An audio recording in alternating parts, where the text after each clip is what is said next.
Muy buenos días, queridos amigos, bienvenidos a este domingo en nuestra reunión, en esta transmisión online que tenemos con cada uno de ustedes.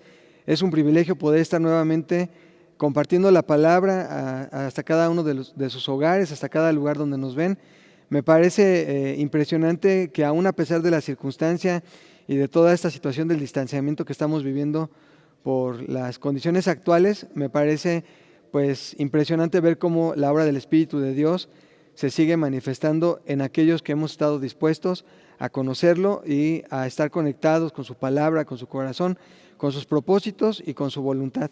Y por eso yo creo que hoy tenemos la gran oportunidad de poder estar juntos, aún en diferentes lugares, en diferentes espacios, con diferentes personas o bajo diferentes circunstancias. Hoy es el día que el Señor ha hecho para poder conocerlo, amarlo y para estar en esta unidad del Espíritu que puede sobrepasar cualquier barrera o límite humano. Y para hacerlo y para poder entrar a la palabra me gustaría que pudiéramos orar juntos, así que yo te invito a que ahí donde estás, pues cierres tus ojos y puedas olvidarte un momento de todo lo que está alrededor de ti y puedas enfocarte solamente en buscar al Señor, en conocer al Señor, en inclinar tu oído a su palabra. Yo sé que va a ser muy provechoso si lo hacemos de esta manera. Acompáñame a orar, por favor. Señor, yo te quiero dar gracias en este día por la bendición que nos das de poder estar delante de ti, escuchando tu palabra, Señor, escudriñando cada una de las cosas que has dejado en esta palabra, Señor, tan hermosa, tan viva, tan eficaz para edificar nuestra vida, Señor, y para poder enfocarnos solamente en ti, haciendo lo que te agrada, Señor, cumpliendo con tu voluntad. No hay mayor gozo para nosotros que el poder saber que estamos haciendo, Señor, lo que tú nos has pedido, que estamos viviendo bajo ese cuidado tuyo, bajo esa cobertura, pero nosotros respondemos a eso obedeciéndote, haciendo, Señor, solamente lo que a ti te agrada. Permítenos que en este día tu palabra nos hable, que podamos atesorarla en nuestro corazón y que no haya ningún impedimento, Señor, que pueda estorbarla y que entonces pueda cumplir, Señor, el propósito por el cual tú la has enviado. Declaramos tu bendición sobre nuestras vidas, sobre la vida de nuestra familia, en cada lugar, en cada rincón, Señor, donde esta transmisión está llegando en este día. En el nombre de Jesús, amén, amén. Y bueno, vamos a comenzar. Yo quiero nada más hacer un comentario breve antes de continuar con la conferencia. Y quiero decirte que lo que yo te voy a compartir hoy en realidad es como el fruto final, el resultado final de varias ideas, varios principios que el Señor me ha estado hablando a lo largo de estos días, a lo largo de estas semanas, en las conferencias que hemos tenido vía online, sobre todo las últimas que compartió con nosotros la doctora Pardillo. También mucho de lo que te voy a hablar tiene que ver con ideas o principios que he sacado o que he podido entender de las clases que he estado compartiendo junto con el doctor Idilio Pardillo Cadena, ahí en el instituto, la clase de Romanos, la clase de Espíritu Santo, tantas cosas que el Señor nos ha hablado en este tiempo. Y como el Señor me había estado hablando de esta manera, yo tenía que darle forma de tal manera que estos principios pudieran ser aplicados a mi vida, porque si yo solamente los dejaba como en el concepto, como la letra, o solamente como una idea de la cual tomé nota y no lo pude llevar a esta forma práctica en la vida, pues la realidad es que no tiene mucho efecto y solamente se queda en el plano del conocimiento, de la razón. Pero al hacer este trabajo, al estar meditando en la palabra, al estar dedicándole un tiempo, pude sacar algo muy valioso que es lo que yo quiero compartir contigo. Entonces vamos a iniciar leyendo Romanos capítulo 3, versículo 27, que es como el versículo clave o donde vamos a desarrollar toda la idea de esto que quiero compartirte. Romanos capítulo 3, versículo 27 dice: ¿dónde pues está la jactancia? Queda excluida. ¿Por cuál ley? ¿Por la ley de las obras? No, sino por la ley de la fe. Entonces, quiero hablarte de la jactancia y yo creo que todos podemos entenderla desde cierta perspectiva. El título que yo le he puesto a la conferencia de este domingo es el problema de la jactancia, porque a veces es tan sutil que no nos damos cuenta de cómo se ha infiltrado en el pensamiento, en el corazón, en la actitud de muchos de los que nos llamamos creyentes o muchos de los que nos decimos cristianos. Incluso yo me he dado cuenta que a veces, aunque no lo decimos o no lo hablamos o nadie puede o nadie de manera automática se atribuye para sí el pecado de la jactancia, la forma en la que vivimos, la manera en la que tomamos decisiones, la manera en la que nos expresamos, en la que nos relacionamos con los demás, la forma incluso en la que organizamos nuestros días, nuestro calendario, nuestra agenda, los proyectos y los planes que tenemos, sí están llenos de jactancia. Y ahorita vamos a ir desarrollando la idea y te vas a dar cuenta de por qué te digo esto. Es muy sutil. Es una forma muy, a veces engañosa en que se mete a nuestra vida la jactancia y no nos damos cuenta. Pero es bien importante exponer nuestro corazón y nuestra vida delante del Señor para que Él nos muestre cuál es nuestra condición. Porque esto que dice aquí, Romanos 3:27, dice, ¿dónde pues está la jactancia? Y dice, queda excluida. La idea es que la jactancia pueda ser quitada, arrancada, excluida de nuestro corazón, de nuestros pensamientos, de todas las cosas que vivimos y que hacemos. Ahora, vamos a ver un concepto de jactancia. ¿Cómo la entenderías? ¿Cómo la percibes? Porque hay una jactancia que puede manifestarse y es fácil de identificar o de ver, pero también hay una jactancia que puede ser como muy escondida, que no puede ser probablemente tan visible al principio, pero que si te das cuenta también es un tipo de jactancia. La jactancia generalmente la entendemos como un tipo de vanidad o un tipo de presunción que una persona muestra por lo que es o por lo que tiene. Es un tipo de arrogancia o un tipo de alarde sobre las cosas que una persona posee en sí misma, cualidades, características, atributos, o también sobre las cosas que tiene como posesión o los recursos que tiene a la mano. Pero esta jactancia que está inclinada, digamos, vamos a verlo de esta forma, mira, te lo quiero poner en este plano, como que hay una jactancia que está enfocada en las cosas, vamos a decirlo entre comillas, en cosas positivas, pero también hay una jactancia que está inclinada en cosas o que está enfocada en cosas negativas. Pero aunque podamos verlas así, estas dos tipos de jactancia en realidad es una misma y hace y provoca el mismo daño. ¿Cómo podría ser, por ejemplo, una jactancia inclinada hacia cosas positivas, entre comillas? Es decir, es este alardeo natural que es fácil de identificar.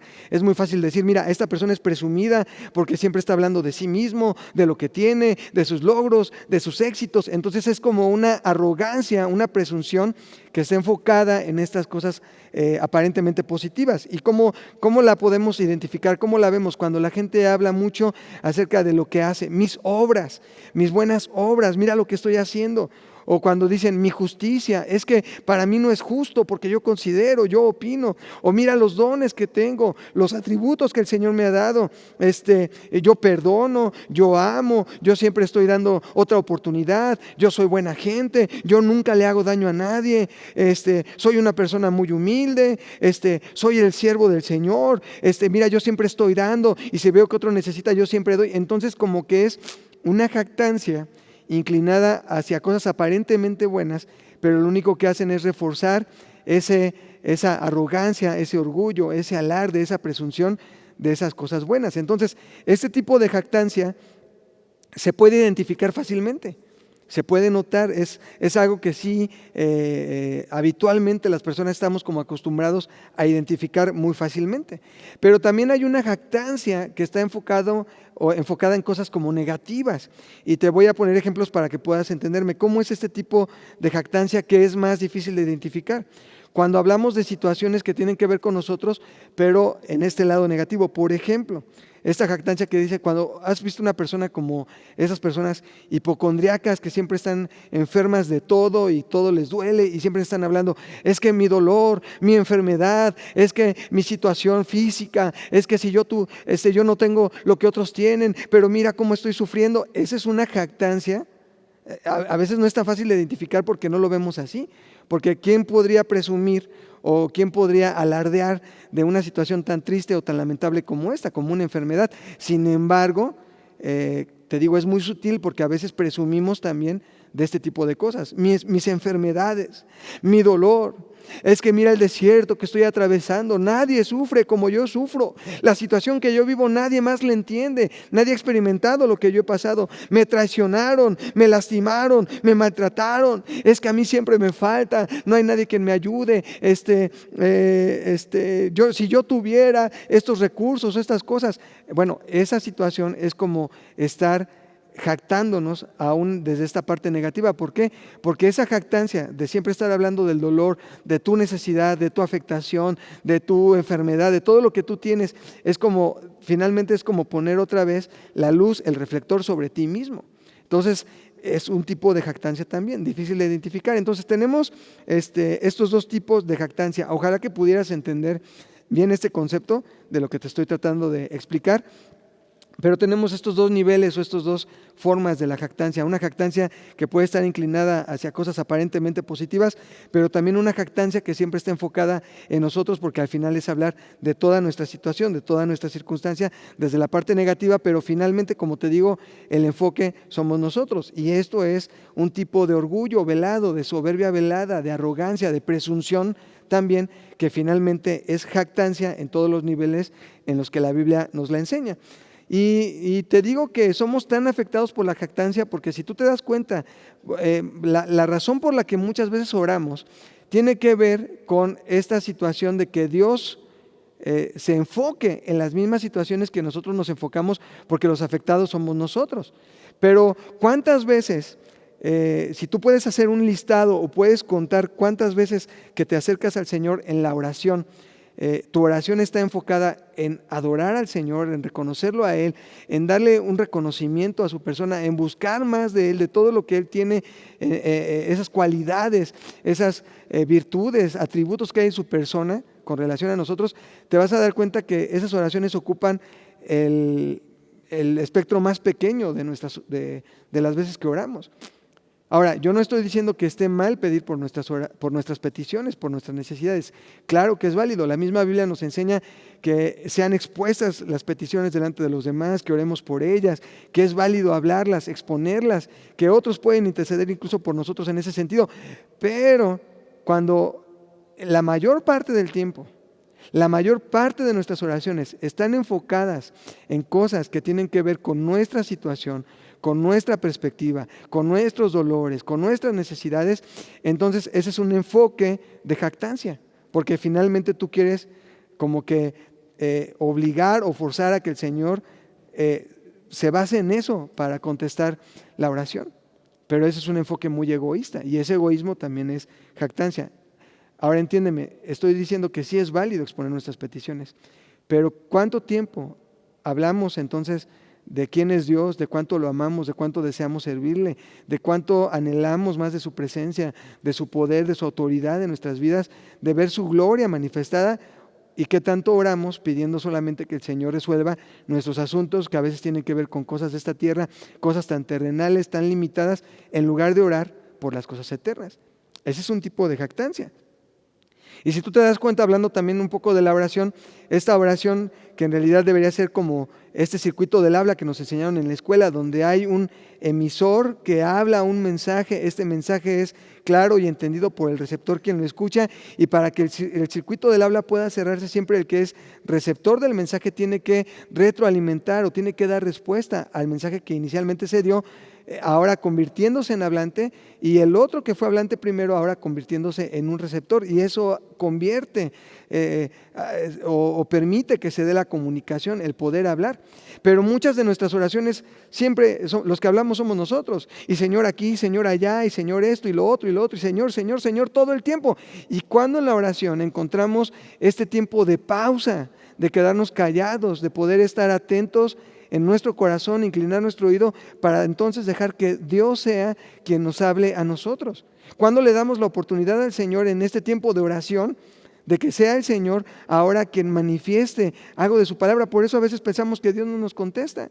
¿Cuándo te va a contestar? ¿Cuándo va a darte una respuesta si todo el tiempo en la oración te la pasas hablando tú y exponiendo un montón de cosas tú? ¿Y cuándo en medio de la oración has guardado silencio para escuchar la voz del Señor? Y eso es muy importante porque Él no puede hablar si tú no le das ese espacio para que Él pueda manifestar su palabra de manera clara, de manera audible en tu vida. Y eso es muy importante. Necesitamos escuchar la voz de Dios, pero como todo el tiempo estamos enfocados en nuestra situación, en nuestro dolor, en mi necesidad, en mi rollo, entonces yo quiero que el Señor se adapte a mí, y eso es jactancia, eso es orgullo. Te quiero poner un ejemplo en la Escritura, el Salmo capítulo 3, lo vamos a leer muy rápido. En otra conferencia ya estuvimos estudiando el Salmo 3, pero yo quiero que te des cuenta cómo esta situación la podemos ver manifestada ahí. Por eso te digo que esta es una confirmación de lo que Dios nos ha estado hablando a lo largo de estas semanas. El Salmo 3, que es una oración de David, tú puedes ver los títulos que encontramos ahí en la Escritura que fueron añadidos más tarde. El Salmo 3, por ejemplo, dice: Salmo de David cuando huía de delante de Absalón su hijo. Y ustedes saben la historia, pueden leerla después, como este fue un tiempo muy complicado para el rey David, el estar siendo perseguido por su propio hijo.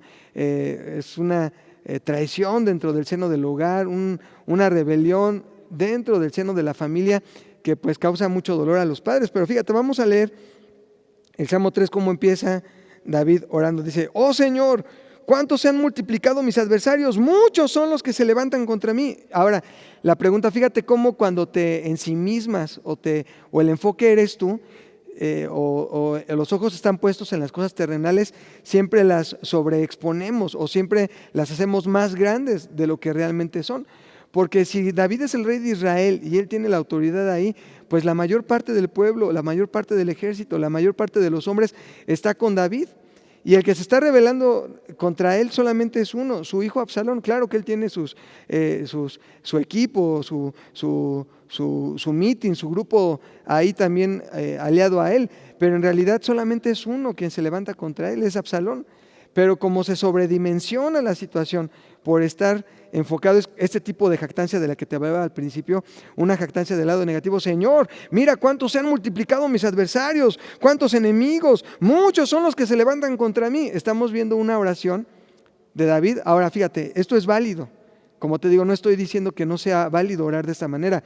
Lo que estamos viendo es cómo este salmo, y los salmos son muchos de ellos, la expresión de lo que el corazón del hombre siente, de las emociones que se pueden vivir en esta tierra bajo diferentes circunstancias. Entonces, si están en la Biblia es porque Dios nos permite expresar con libertad también lo que sentimos, las frustraciones que tenemos, los dolores que padecemos. O sea, sí es válida la manifestación de este tipo de emociones, pero si nuestra idea o nuestro propósito es seguir avanzando en conocer más profundamente al Señor, en poder identificarnos con ese propósito eterno, entonces nos damos cuenta que no todo el tiempo es correcto, no que no sea correcto, sino que no todo el tiempo es lo mejor estarnos enfocando en nuestra oración, en nuestra vida cristiana, desde esa perspectiva de nuestra circunstancia. Por eso cuando tu enfoque eres tú mismo y tu situación, la sobredimensionas. Y David decía: muchos son los que se levantan contra mí, ¿cuántos se han multiplicado mis adversarios? Muchos son los que dicen de mí: no hay para él salvación en Dios. Fíjate cómo él había perdido de vista incluso la palabra que el Señor le había dado. Pero lo que me parece importante en el Salmo en este Salmo 3, en el Salmo 3, es esta expresión que vemos después de cada uno de los párrafos, la expresión que ahí viene como Selah, y que ya aprendimos que es un silencio, es el momento de hacer una pausa, porque cuando tú traes una situación delante del Señor y le expones, y ahora, como te decía, en este circuito del habla, ahora el Señor que ya te escuchó es quien tiene que convertirse en el que habla para darte una respuesta, o para poder ubicarte, o para poder darte una palabra que pueda darle sentido y sacarle provecho a la situación que estás viviendo. Este Selah es muy importante, es un silencio, una pausa que tienes que hacer para escuchar atentamente la voz del Señor. Y entonces cuando tú escuchas la voz de Dios, fíjate cómo cambió la oración de David. Cuando él hace la pausa, él empieza tirando su rollo, expresando sus emociones, expresando su necesidad, la sobredimensiona, pero cuando él hace la pausa, puede escuchar ahora la voz de Dios que le dice: yo soy tu escudo, yo soy tu gloria, yo levanto tu cabeza. Y él puede entenderlo, por eso lo expresa así: pero tú, Señor, eres escudo alrededor de mí, ya te escuché, me estás hablando, ya te dije mi situación, pero ahora recibo tu respuesta y me doy cuenta cómo tú me estás respondiendo y me estás ubicando. Tú eres mi escudo, estás alrededor de mí, eres mi gloria, eres el que levanta mi cabeza. Y luego dice, con mi voz clamé al Señor y Él me respondió desde su monte santo. Y vuelve a hacer una pausa. ¿Por qué? Porque el Señor ahora le está respondiendo desde su monte santo. Yo clamé al Señor, pero tuve que hacer una pausa para que Él me respondiera. ¿Y cuál fue su respuesta? Esa respuesta que no nos dice cuál es la respuesta que el Señor le da en este punto, sabemos que tiene un efecto. Se puede acostar, puede dormir y puede despertar, porque quien lo sustenta es el Señor. Es decir, le ha provisto ahora el Señor de esa paz que sobrepasa todo entendimiento para poder enfrentar la situación que en un principio sobredimensionó porque estaba enfocado en sí mismo.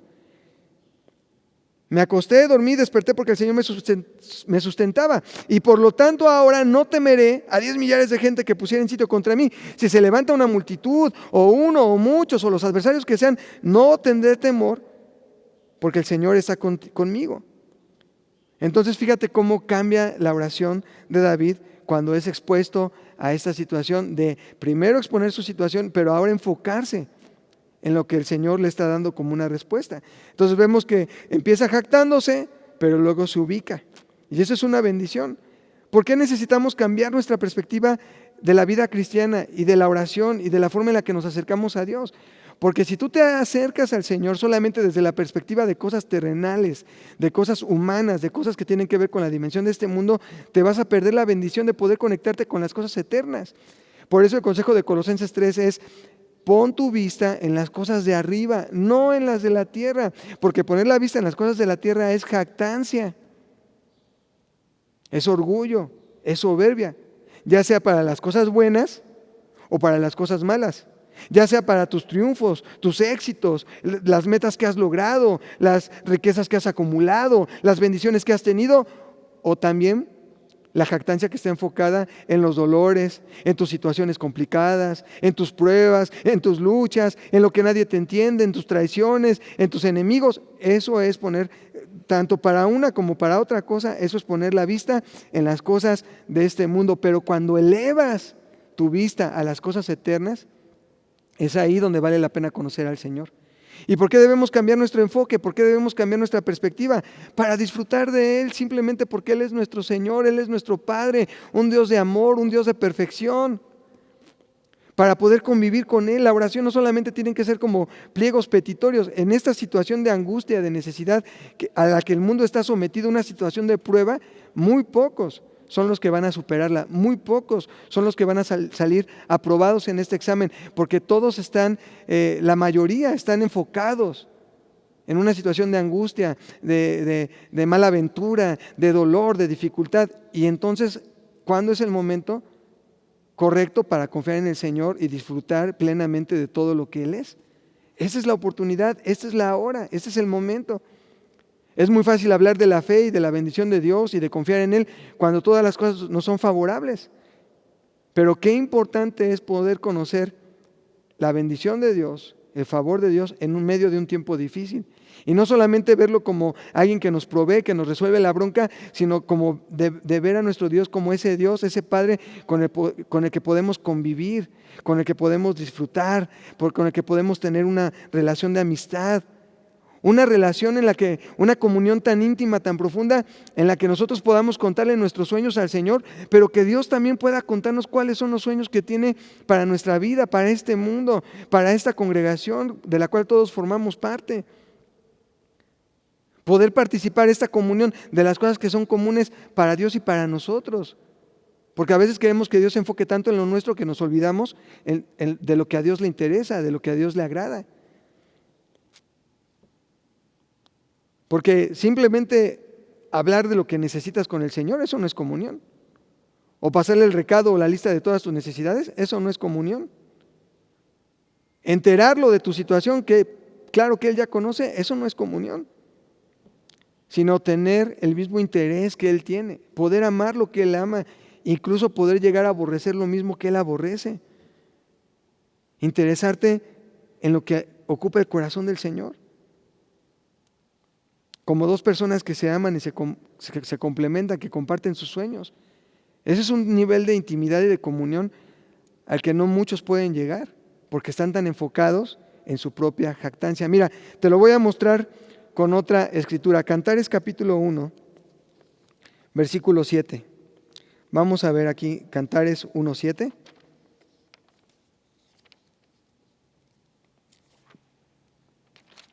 Mira, dice de la siguiente manera. Dice, hazme saber, oh tú, a quien ama mi alma. Mira, yo he escuchado como muchos leen esto como pregunta.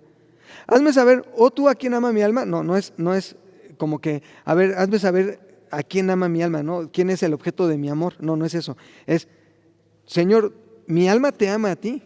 Y como mi alma te ama a ti, y eso es bien interesante porque es el alma, aquí estaba hablando del alma, y es en el alma donde radican todas nuestras emociones, nuestra conciencia, nuestra voluntad, el conocimiento que podemos tener, o la interacción que podemos tener con el medio, basado en la perspectiva de lo que sentimos, está basado en el alma. Entonces, por eso es bien importante ver esta parte, como dice, Señor, mi alma te ama a ti.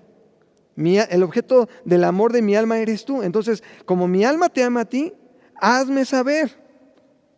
¿Y qué es lo que quiere saber? ¿Qué es lo que quiere conocer? Dice, ¿dónde apacientas? ¿Dónde cesteas al mediodía? Pues, ¿por qué había de estar yo como errante junto a los rebaños de tus compañeros? Ahora vamos a tratar de desmenuzar este versículo. Hazme saber, oh tú, ¿no? Mi alma te ama, pero yo quiero que tú me hagas saber, Señor. ¿Por qué? Porque si yo me dejo llevar por lo que siento en el alma, pues mis ojos van a estar aquí. Pero si tú me haces saber, eso es diferente. ¿Y qué quieres saber? ¿Dónde apacientas? Es lo primero que quieres saber. Dice ahí, ¿dónde apacientas? ¿Por qué dónde apacientas? ¿Por qué es importante saber dónde apacienta el Señor? Entender dónde apacienta el Señor, porque ya lo vimos en el Salmo 23 hace unas semanas. Cómo el Señor es el buen pastor. El que apacienta, el apacentar tiene que ver con la labor del pastor. Y ya nos explicaron todo el Salmo 23, cómo es nuestro buen pastor, el buen pastor que cuida a su rebaño, que provee, que nos hace descansar, que nos da reposo, que nos conforta, que nos hace caminar en caminos de justicia. En el valle de la sombra y de la muerte no temeremos ningún mal porque Él estará con nosotros. Él adereza una mesa, ¿no? O sea, muchas cosas que ya vimos en el Salmo 23. Y es muy importante saber dónde apacienta el Señor, porque donde Él apacienta hay un verdadero sentido de justicia. Y como dice Mateo capítulo 6, versículo 33, dice, busca primeramente el reino de Dios. Por eso queremos saber dónde apacienta. ¿Dónde está ubicado ese reino? ¿En qué dimensión estamos? Porque si sabemos dónde está el reino de Dios, que es donde apacienta el buen pastor, entonces dice, busca primeramente el reino de Dios y su justicia, y entonces todo lo demás va a venir como una añadidura, vendrá como algo añadido. Y esa es la bendición de poder conocer dónde el Señor es el pastor, dónde es que Él apacienta. Porque donde Él apacienta hay verdadera justicia, y todo lo demás, que podría ser el enfoque de las cosas terrenales que a veces tenemos, pues va a ser suplido como una añadidura de parte de Dios. Entonces, primero, ¿dónde apacientas? Y luego dice después, ¿dónde cesteas? Y la pregunta que yo te haría es, ¿sabes qué significa la palabra cestear? Algunos lo relacionan como con esta idea de hacer una siesta. Puede estar como un segundo significado ligado al primero, pero no es el fundamento de lo que significa la palabra cestear. La palabra cestear, y te digo que no es dormir o hacer la siesta, porque dormir o hacer la siesta en la Biblia siempre está conectado con la idea de tener los sentidos entenebrecidos, de estar dormidos. Por eso la Escritura dice, despiértate, tú que duermes. No es tiempo para tomar la siesta, no es tiempo para estar con los sentidos adormecidos, entenebrecidos. Sansón se durmió, y cuando él se durmió y él se levantó, él pensó que iba a ser librado como las otras veces, pero como estaba dormido, sus sentidos estaban embotados y no se había dado cuenta. Dice después, no sabía que el Espíritu de Dios se había apartado de él. Tú lo puedes leer ahí en Jueces capítulo 16. No voy a meterme ahí, pero tú puedes encontrar esta frase en los últimos versículos de Jueces 16, como dice que él estaba dormido y cuando quiso despertar no sabía. Es decir, por eso te dije, hazme saber dónde apacientas, hazme saber dónde cesteas, porque cuando no sabes, pues hay muchos problemas. También lo dice Apocalipsis capítulo 3 cuando dice, tú crees, tú piensas que eres rico, que de ninguna cosa tienes necesidad, pero como tienes los sentidos entenebrecidos, como estás adormecido, no sabes que eres un pobre, ciego, desventurado, desnudo, un montón de cosas terribles que vienen ahí. ¿Por qué? Porque no sabe, y por eso es bien importante. Así como Sansón no sabía que el Espíritu de Dios se había apartado de él, así como Apocalipsis 3 dice que no sabes, que tú piensas pero no sabes, es la misma idea que tenemos aquí. Hazme saber, Señor. ¿Dónde apacientas? ¿Dónde eres tú el pastor? Porque donde tú eres pastor hay justicia, hay provisión, hay cuidado, hay añadidura de todas las cosas. Pero no solamente eso, sino también dónde cesteas. Y cestear, te digo, aunque como un significado secundario puede estar relacionado con tomar la siesta, en realidad no es así, porque dormir, te digo que en la Biblia significa tener los sentidos adormecidos. Cestear es, o el significado de esta palabra es descansar, reposar, después de haber tomado la comida del mediodía. Lo que quiere decir es tomar, una vez que el Señor ha aderezado la mesa delante de tus angustias, delante de tus adversarios, delante de todas esas situaciones, Él ha puesto la mesa y tú has disfrutado de ese banquete que el buen pastor te ha dado, con el cual el buen pastor te ha apacentado. Ahora viene lo segundo, que es cestear. Una vez que todas esas situaciones han sido suplidas por el buen pastor, entonces tú puedes descansar, reposar. Pero este descanso y este reposo que se hace después de la comida del mediodía, como es el mediodía, te habla de esta provisión de sombra, esta cobertura, este cuidado que el Señor da sobre aquellos que le aman.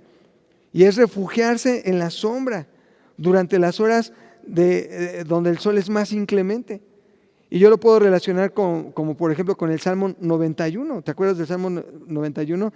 Que dice, el que habita bajo el abrigo del Altísimo morará bajo la sombra del Omnipotente. Y es esta idea, que después de que el Señor te ha provisto, te ha sustentado, ahora tú puedes descansar, entrar en el reposo del Señor, bajo su sombra, aunque el sol sea inclemente, aunque sea el sol más fuerte del mediodía, tú puedes refugiarte en esa sombra que el Señor te da. Ahora fíjate, te lo voy a poner de otra manera también, estar bajo ese cuidado, bajo esa cobertura.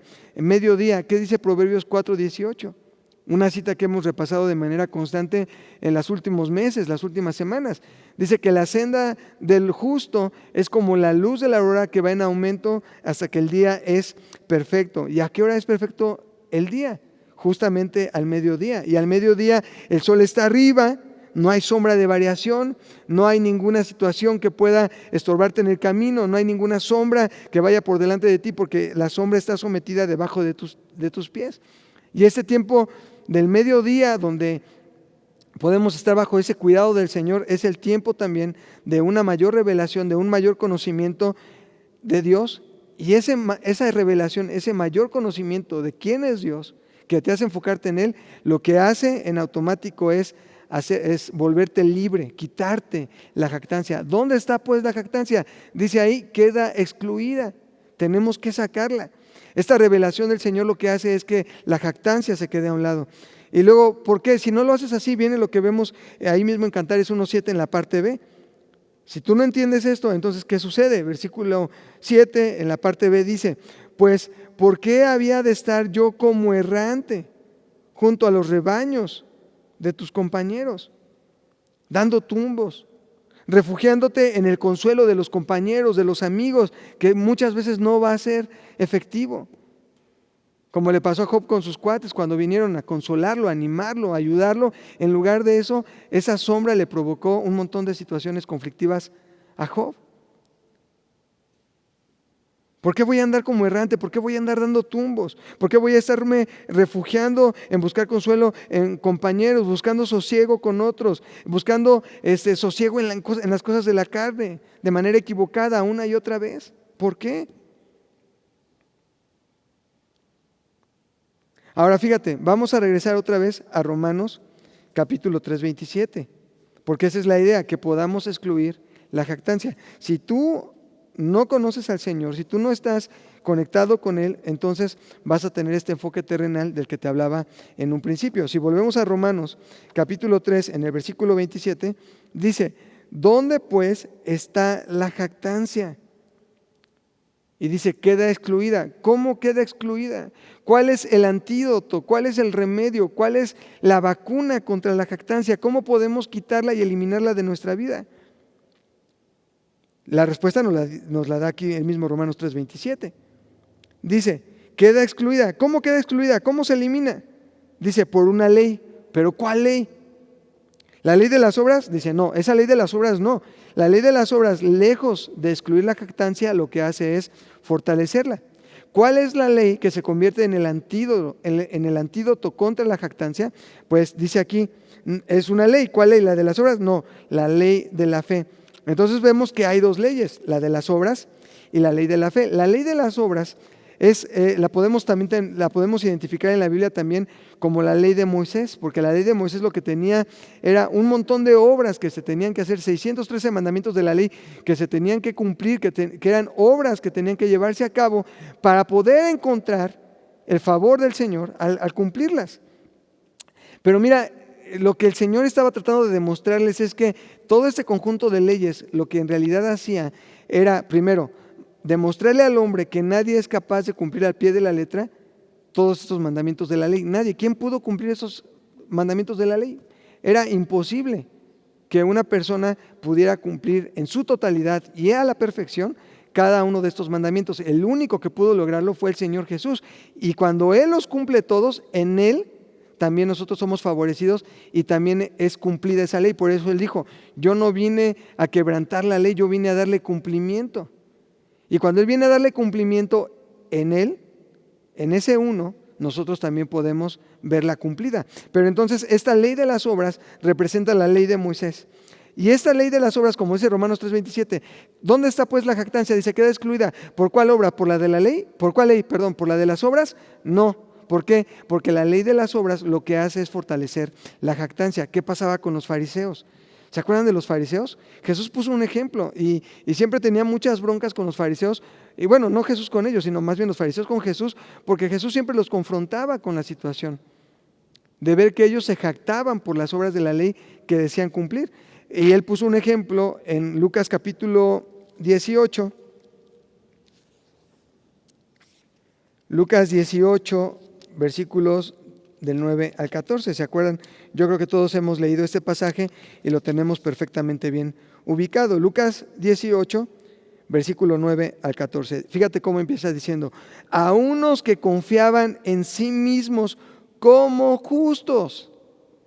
Entonces ellos tenían un propio código de justicia, un parámetro de justicia personal que les hacía confiar en sí mismo. ¿Cómo se llama esta situación? Se llama jactancia. ¿Y a qué te lleva la jactancia? Entonces confías en ti mismo como justo y entonces ¿qué haces con los demás? Dice, menospreciaban a los otros.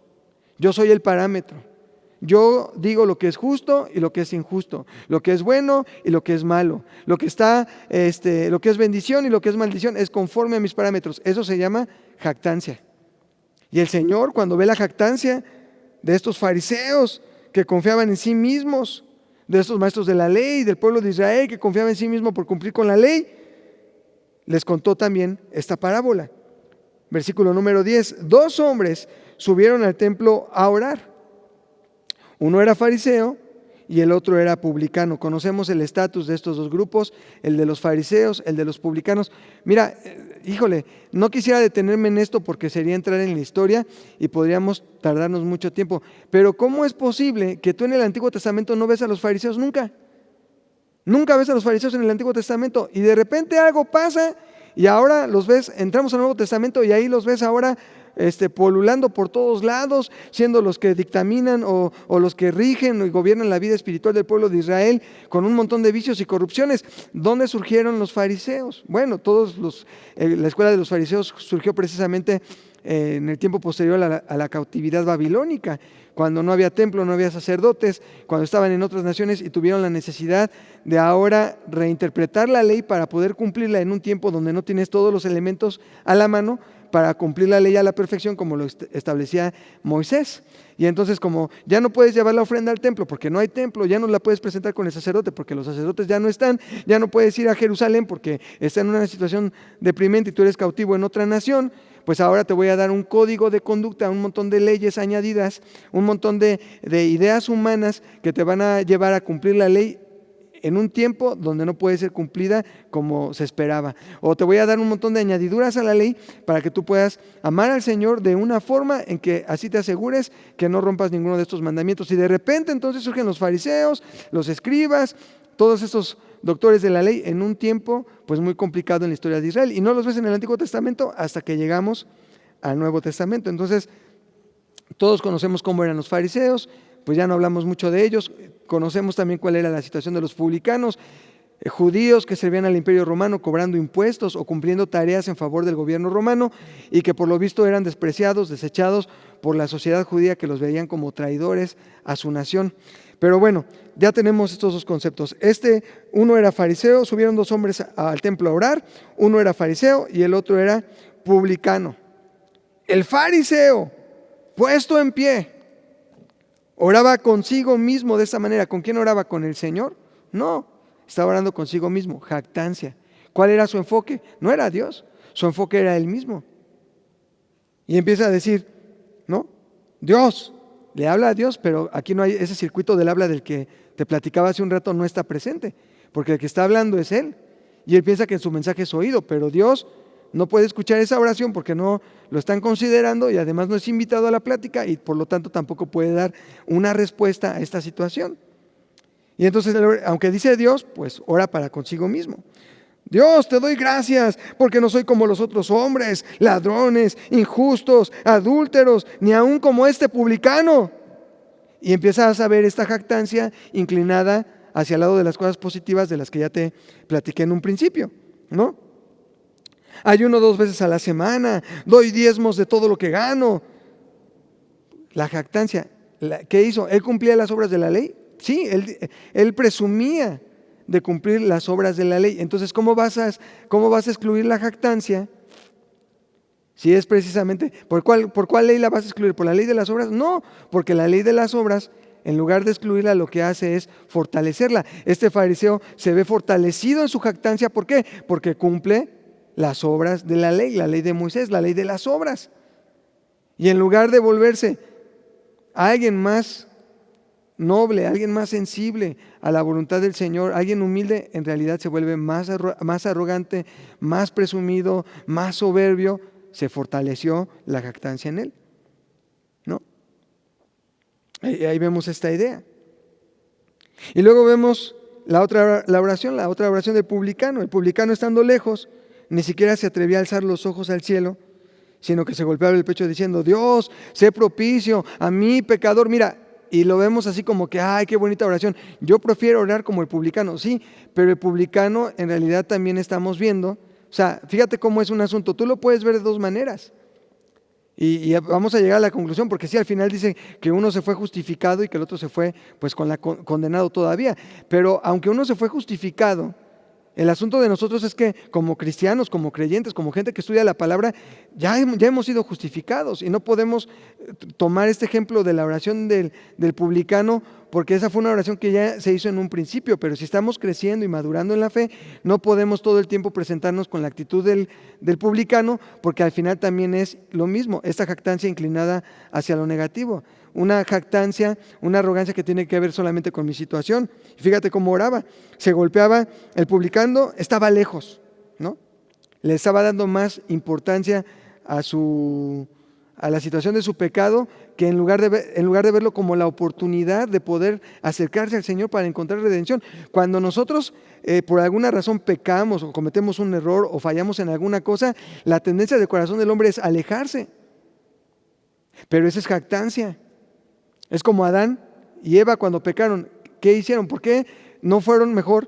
No tuvieron una actitud de corazón para buscar al Señor y presentarse delante de Él y decirle, Señor, hemos pecado, nos exponemos delante de ti, merecemos el castigo, sabemos que hemos fallado. ¿Cómo podemos hacer para arreglarlo? Señor, por favor, sé propicio a nuestra situación. Pero si tú te alejas y te escondes, pues le estás dando más valor a esa jactancia por tu pecado, a esa situación, que el poder que el Señor tiene para poder perdonarte y liberarte. Fíjate, te estoy tratando de mostrar otra perspectiva un poquito fuera de lo que tradicionalmente hemos entendido de este mensaje, de esta porción. Dios, sé propicio a mí, pecador, ¿no? Se golpeaba el pecho, no quería alzar los ojos al cielo. Entonces, fíjate, veía a Dios desde la perspectiva de su necesidad. Señor, tú tienes que ser propicio a mí, porque yo soy el pecador, yo necesito de ti y necesito que me resuelvas el asunto, la bronca, el pecado, mi situación. Entonces, fíjate cómo es un tipo de jactancia. Ahora, ¿por qué salió justificado? Porque el versículo 14 Jesús dice que al final descendió a su casa justificado antes que el otro. Claro, porque te digo, esa oración, como esta del publicano, cuando la hacemos por primera vez, reconociendo, está muy bien, tiene un efecto, tiene un propósito, tiene un fin, pero no podemos estarnos pasando toda nuestra vida como cristianos, pecando, fallando, cometiendo errores y yendo con el Señor para hacer de esta oración nuestra justificación. No, fue justificado, probablemente esa fue la situación que le hizo acercarse al Señor, y de ahí él tuvo que cambiar para mantenerse caminando en orden para siempre, porque se fue a su casa justificado. Quiere decir que él recibió la justificación y que de ahí en adelante caminó de una forma distinta. Pero cuando nosotros estamos constantemente viviendo de esta manera u orando de esta forma, pues también nos encontramos en esta misma situación. Lo que estamos viendo con este ejemplo de Jesús, de la oración del fariseo y del publicano, estamos viendo esta jactancia manifestada de las dos maneras como te las planteé en un principio. Y entonces el Señor concluyó diciendo que cualquiera que se enaltece será humillado, pero el que se humilla será enaltecido. Hay un resultado, hay un fruto de vivir en la jactancia. Y vivir en la jactancia, pues, te hace vivir en orgullo, en soberbia. Y por lo tanto el Señor tiene que humillarte, tiene que quebrantarte una y otra vez hasta que tú aprendas la lección. Pero si tú vives humillado delante del Señor, reconoces que el foco es Dios, el enfoque es Dios y no tú, entonces eso es una verdadera actitud de humildad. Y entonces puedes recibir del Señor esa gracia. Mira, vamos a ver otros versículos. ¿Por qué te hablo entonces de la ley de las obras? ¿O por qué estábamos hablando de la ley de las obras? Que la ley de las obras lo que hace es fortalecer la jactancia, la hace todavía más insistente en nuestras vidas la jactancia. ¿Por qué? Fíjate lo que dice Ezequiel 20:25. Vamos a leerlo y fíjate cómo lo expresa el Señor de esta manera para que podamos entenderla. Ezequiel 20:25, ¿qué nos dice? Mira, dice, porque yo también, y el que está hablando aquí es el Señor, dice, porque yo también les di estatutos que no eran buenos y decretos por los cuales no podrían vivir. Mira, este es un concepto que puede chocar con muchos de nuestras ideas en el corazón y en la mente. Porque ¿cuándo has pensado que el Señor te pueda dar un estatuto que no es bueno? O un decreto por el cual no puedes vivir. Eso está hablando de la ley de Moisés, la ley de las obras. Les estaba dando el mejor de los códigos humanos, civiles, religiosos, espirituales, como quieras verlos, para demostrarles que por mucho que el hombre se esforzara, estos estatutos no eran buenos porque no lo iban a acercar al Señor, no tenían la capacidad de acercarlos al Señor. Tienen una función, claro, la función de la ley es llevarnos a morir, llevarnos a la muerte, demostrar que somos culpables, que somos malhechores, que nuestro juicio, nuestro castigo termina siendo malditos en el madero, en la cruz. Eso es para lo único que sirve, pero una persona que pretende agradar al Señor solamente por cumplir los estatutos, pues se va a encontrar con este versículo que dice, te di estatutos que no son buenos, decretos por medio de los cuales te demuestro que no puedes vivir. Y que al intentar basar tu vida o construir tu vida desde esa perspectiva, lo único que haces es volverte más arrogante, porque vas a creer y vas a decirle al Señor, no Señor, si yo cumplo la ley, yo te obedezco, yo te amo como el fariseo, doy mi ofrenda, mi diezmo, ayuno, te sirvo, voy, hago, vengo, todo para la gloria del Señor, pero no, en realidad es pensando en que tú eres el patrón, la medida, el parámetro de la justicia. Y eso fortalece la jactancia. Estatutos que no eran buenos, decretos por medio de los cuales no puedes vivir. El único que pudo hacerlo fue el Señor Jesús. Y con todo y eso que los cumplió, Él tuvo que ir a la cruz. Fíjate qué interesante, aún cumpliendo todos los mandamientos de la ley, los 613 mandamientos de la ley a la perfección, esa ley lo llevó a la cruz, al madero. Maldito es aquel que es colgado en un madero, hecho maldición por nosotros, para cambiar nuestra perspectiva. ¿Y cuál es esta perspectiva que el Señor quiere darnos ahora? Vamos a leer Santiago capítulo 4, ya vamos a terminar. Santiago capítulo 4, versículos 13 al 16. Santiago 4, del 13 al 16. Fíjate lo que dice. Dice, ¿por qué te decía que la jactancia a veces no se puede o no es tan fácil de identificar? Porque si yo te pregunto, ¿tú te jactas? ¿Tú eres presuncioso? ¿Tú eres orgulloso? ¿Tú eres soberbio? Seguramente la respuesta que me vas a dar es, no, no lo soy. No, ¿cómo crees? No, a lo mejor puedo decirte de otros pecados, pero soberbia, jactancia, arrogancia, no es lo mío. Yo soy muy humilde delante del Señor. Mira, eso lo podemos decir de la boca para afuera, de los labios para afuera. Pero la manera en la que vivimos, las actitudes que tenemos, yo te decía en un principio, la manera en la que organizamos nuestro día, nuestras actividades, la forma de planear, los programas que hacemos para cumplir con nuestras actividades en la vida diaria, a veces te dejan ver mucho de la arrogancia, de la jactancia que hay en nuestro corazón. Fíjate que dice Santiago capítulo 4, versículo 13 al 16. Dice, vamos ahora, así como es como una llamada de atención, a ver, vamos a demostrar a ver si es cierto que lo que decimos es verdad, ¿no? Vamos ahora a ver los que dicen, hoy y mañana iremos a tal ciudad y estaremos allá un año y vamos a traficar y ganaremos. Dice, cuando no saben lo que será mañana, porque ¿qué es su vida?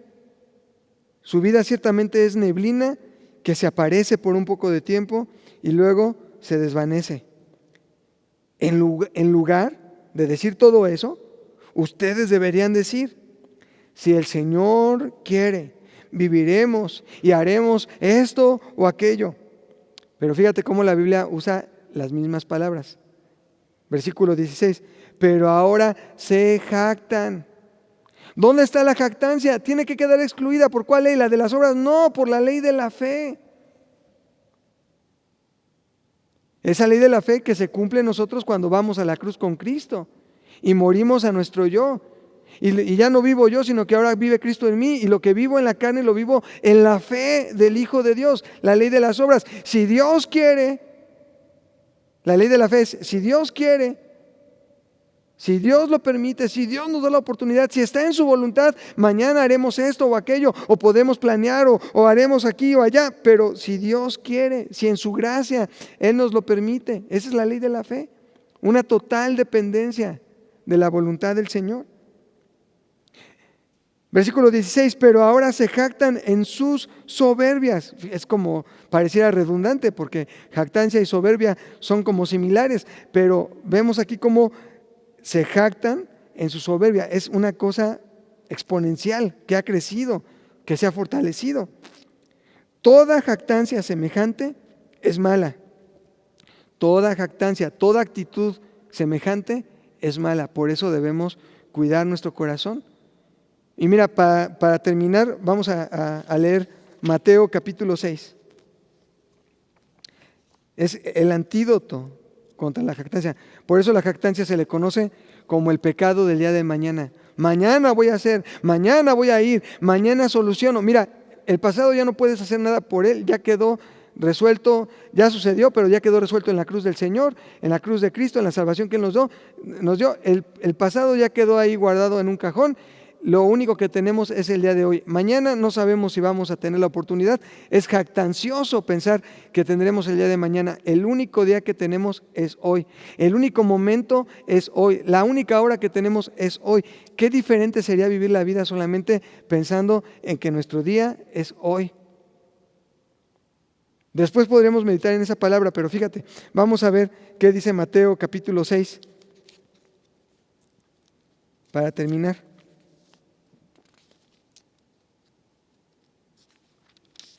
Mateo capítulo 6, versículo 25. Aquí vemos la jactancia manifestada.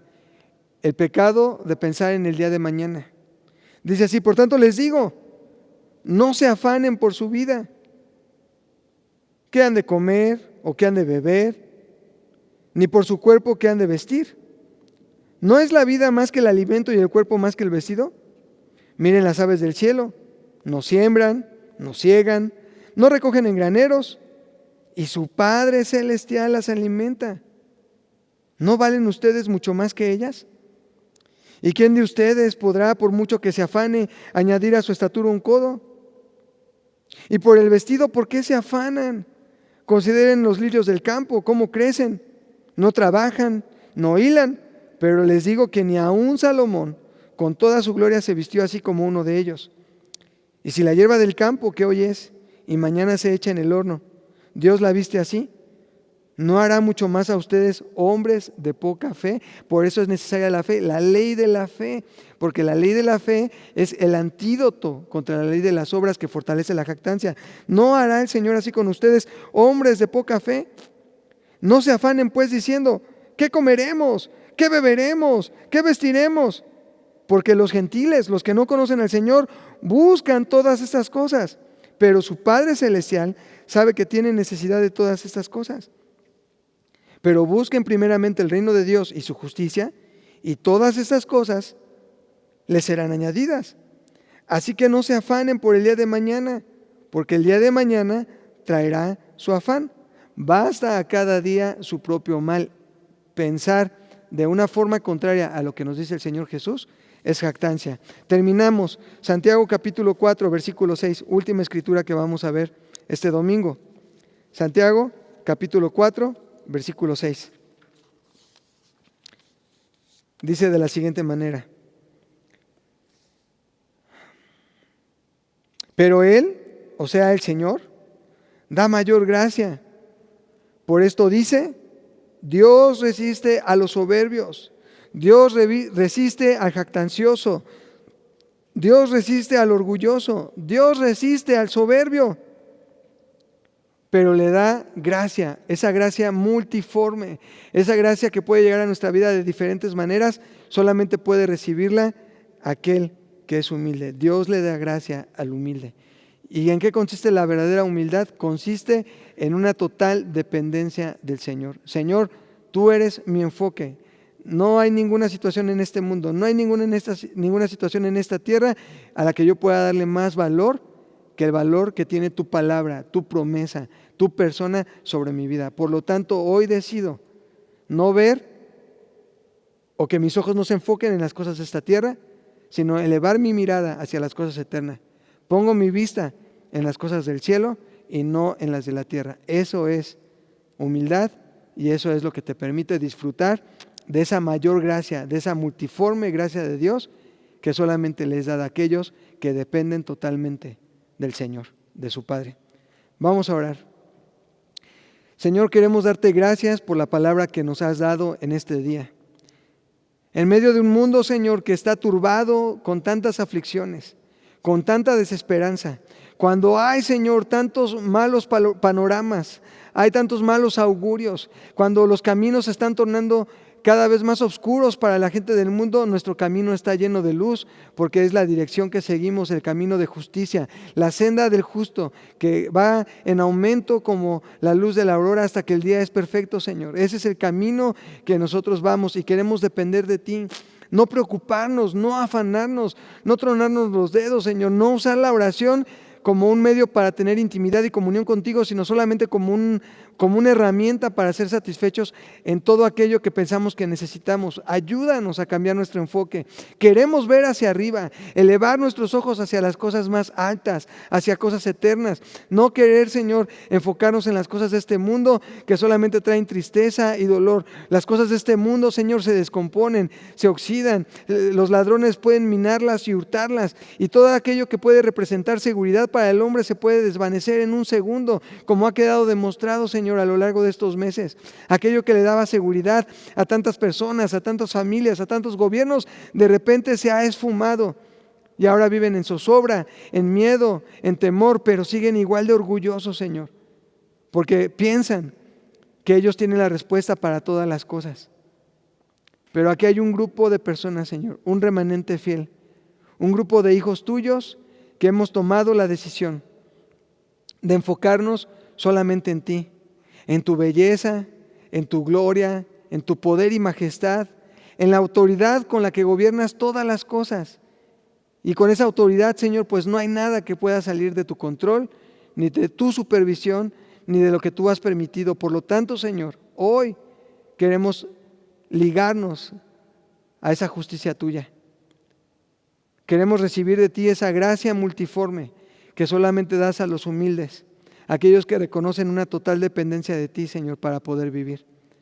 Queremos, Señor, que si en lo profundo de nuestro corazón o en nuestra vida hay una actitud, hay un sentimiento de jactancia, de arrogancia en lo que decimos, pensamos o en lo que hacemos, Señor, que hoy quede excluida. No por las obras de la ley, queriendo cumplirlas o pretendiendo que por ellas, Señor, podemos ser librados y que porque yo vengo a la reunión y porque yo me congrego y porque yo sirvo y porque yo doy y porque yo esto y lo otro. No, Señor, no queremos ser de esa manera. Queremos más bien enfocarnos solamente en ti y depender totalmente de tu amor y de tu gracia para vivir cada día que nos permitas en la tierra. Ese es el día que tú has hecho para gozarnos y alegrarnos contigo. Gracias, Señor, te damos en el nombre de Jesús.